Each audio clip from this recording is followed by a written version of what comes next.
ମା ଚାରିଆଡେ ନିଆଁ, ଆମେ କୁଆଡେ ଯିବା? ମତେ ବହୁତ ଡର ଲାଗୁଛି ମା।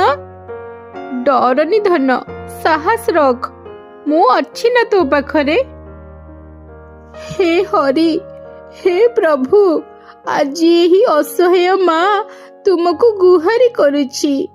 ମୋ ଜୀବନ ଯାଉ ପଛେ, କିନ୍ତୁ ମୋ ଛୁଆର ଜୀବନ ବଞ୍ଚାଇ ଦିଅ। ଗୋଟେ ପଟେ ନିଆଁ, ଆଉ ଗୋଟେ ପଟେ ଶିକାରୀ। ଏହି ବିପଦରୁ ତୁମେ ହିଁ ଏକା ସାହା। ଦୟା କର ପ୍ରଭୁ, ଆମକୁ ଏହି ମୃତ୍ୟୁ ମୁଖରୁ ରକ୍ଷା କର। ମା ହରିଣଟି କଣ କରିବ ତାକୁ କିଛି ବୁଦ୍ଧି ବାଟ ଦେଖାଗଲା ନାହିଁ।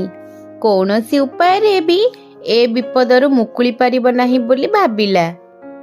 ହରିଣ ମାର ବିକଳ ଡାକ ଶୁଣି ଭଗବାନ ଆଉ ଥୟ ଧରି ରହିପାରିଲେ ନାହିଁ। ଯେତେବେଳେ ଜଣେ ମାଟିଏ ସଚୋଟ ମନରେ ଭଗବାନଙ୍କୁ ପ୍ରାର୍ଥନା କରେ, ସେତେବେଳେ ଭଗବାନ କିଛି ନା କିଛି ଚମତ୍କାର କରନ୍ତି।